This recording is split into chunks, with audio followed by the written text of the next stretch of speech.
리넛 코코넛. 안녕하세요. 리너TV의 엄마 아빠 성장기입니다. 오늘은 코로나 사피엔스 이 책을 함께 나눠보려고 합니다. 코로나가 언제쯤 끝날까요? 정말 유료 없이 전 세계적으로 퍼진 이 전염병.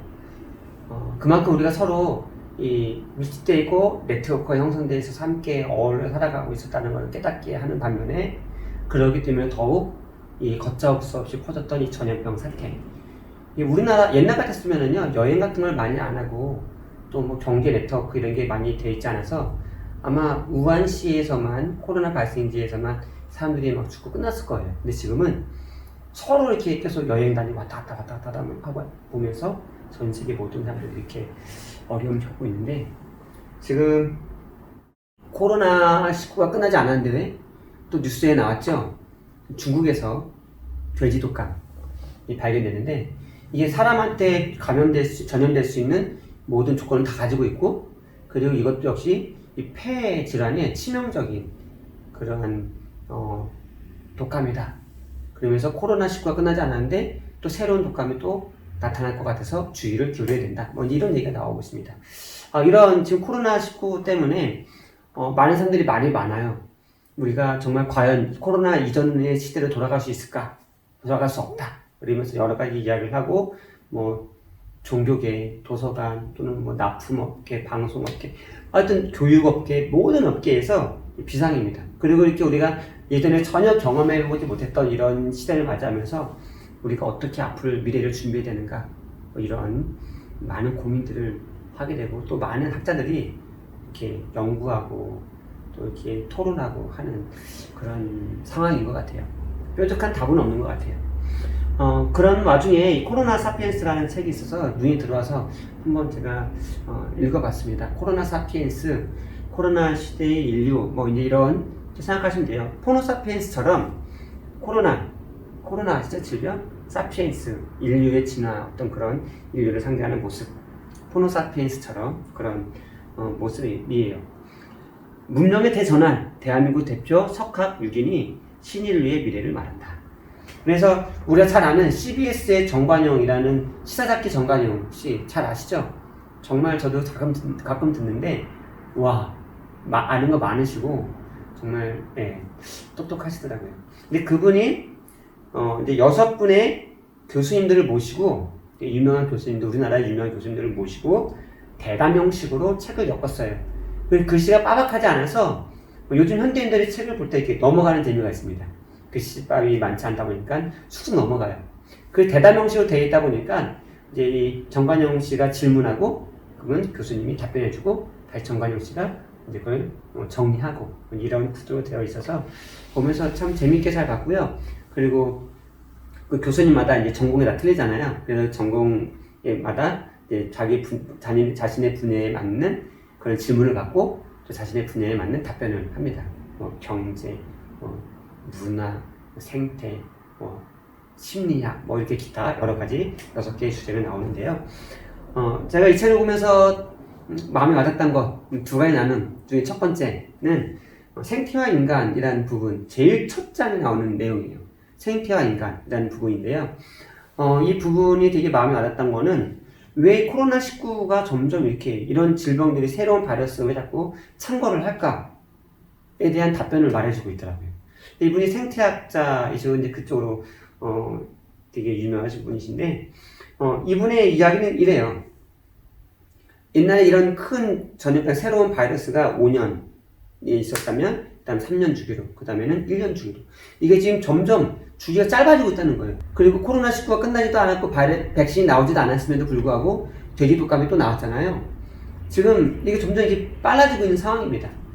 우리가 잘 아는 사스, 중국 관동성에서 발생했던 호흡기 질환이었죠. 그 다음에 신종플루, 인플루엔자 바이러스가 변종을 일으켜서 생긴 것으로 미국에서 발생했었습니다. 메르스, 사우디아라비아에서 생겼죠. 그래서 여러분, 중동에 가면 낙타 맞이지 마세요 라는 이야기가 계속 나와요. 그리고 이제 중동 갔다가 들어오시면 발열 체크하고 방역 그거 합니다. 그 다음에 우리가 잘 아는 코로나19, 지금 이게 다 코로나 계열이에요. 사스, 신종플루, 메르스, 코로나19. 코로나19는 중국 후베이성 우한시에서 발견이 됐죠. 원인 불명의 폐렴. 이게 정말 이렇게 점점 이 주기가 짧아지고 있고 원인 불명의 이런 바이러스로 말미암아 정말 인류가 어떻게 보면 큰 위기에 봉착했다라고 말할 수 있는 그러한 상황이기도 합니다. 그리고 한간에서는 이런 이것 때문에 이 거리두기를 더 하게 되고 비접촉, 즉 4차 산업화가 가속화되지 않는가 이런 이야기들도 하긴 합니다. 물론 가속화가 되겠죠. 필요하니까. 근데 이분은 왜 이렇게 이런 유례 없는 바이러스가 자꾸만 창궐하고 주기가 점점 빨라지고 있고 그리고 왜 이렇게 자꾸 이런 일이 일어나는가에 대해서 뭐라고 말하냐면 지금 인류가 야생동물들을 유례 없이 건들고 있다고 합니다.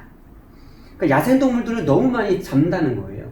옛날에는 사람이 사는 곳 따로 있었고 야생동물들 사는 곳 따로 있었습니다. 그래서 사람에게 있는 바이러스가 따로 있고 야생동물에게 있는 바이러스가 따로 있었어요. 근데 사람들이 그 오지까지 들어가가지고 야생동물들을 이렇게 유례없이 잡아대다 보니까 그리고 그걸 또 먹잖아요.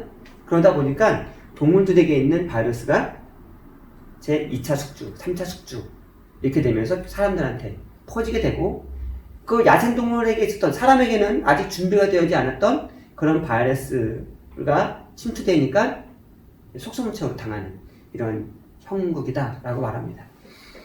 먼저 이 바이러스와 세균과의 먼저 이 차이점을 먼저 언급하고 나간다면 세균은 자체 번식을 하는 생명력이 있는 생명체예요. 자체 번식을 하는 생명체.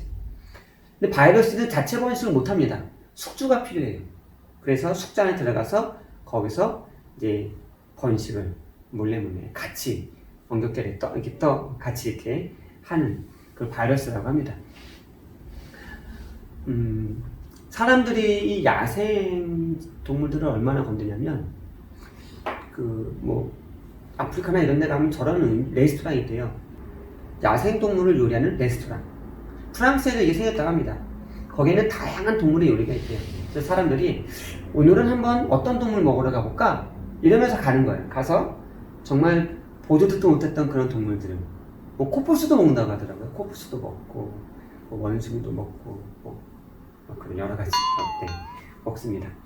유례 없이 야생동물들을 건든다는 거예요. 그래서 그들에게만 있었던 바이러스가 이제 점점 퍼지게 되고 이게 점점 더 가속화되고 더 많은 사람들이 야생동물들을 건들고 그리고 더 많은 사람들이 야생동물들을 섭취하니까 이런 바이러스가 더 이렇게 창궐하게 된다. 이렇게 이야기를 합니다. 그러면서 이분이 하는 말이 뭐냐면 제발 야생동물들 내버려 두세요. 제발 야생동물들 내버려 두십시오. 이런 얘기들을 하더라고요. 원래 야생동물 가운데 상당히 많은 야생동물들이 야행성인데 원래 이들이 다 야행성은 아니었다고 합니다. 이들이 야행성이 된 이유는 사람 때문에 사람이 낮에 활동하니까 이게 야행성이 돼서 밤에 활동하게 됐겠는데 그래서 이제 이렇게 야생동물을 건드려서 점점 창궐하는 이런 새로운 바이러스 어떻게 해야 우리가 이 바이러스를 해결할 수 있을까? 한간에는 백신이 또 나와야 된다라고 말을 합니다. 보통 백신 그러면 방법에 대해서 우리가 뭐라고 말할 수 있냐면 화학 백신, 생태 백신, 그리고 행동 백신 이렇게 말할 수 있어요. 화학 백신은 이렇게 주사를 맞는 거잖아요. 근데 이거는 한계가 있습니다. 이렇게 점점 이 주기가 짧아지고 있어요. 새로운 바이러스가 창궐하는 주기가 짧아지고 있는데 지금 코로나19 백신 안 나왔잖아요. 근데 만약에 이 새로운 바이러스가 1년 주기로 또는 6개월 주기로 나타난다고 생각을 해보십시오. 그럼 백신을 맞을 수가 없어요. 백신 따라갈 수가 없어요. 빨라야 1년, 그리고 이제 정말 안전적이고 또 괜찮만한 백신을 만들려면 2, 3년이 걸린다고 하는데 그러면 항상 뒷북을 칠 수밖에 없습니다.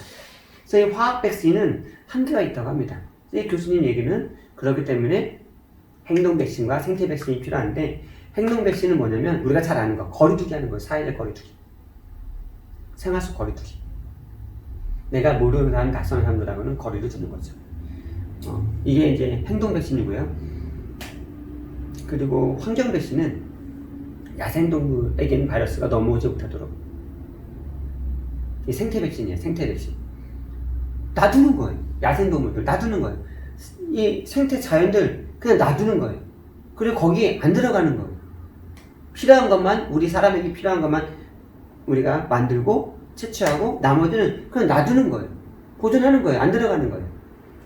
그게 생태 백신이라고 합니다.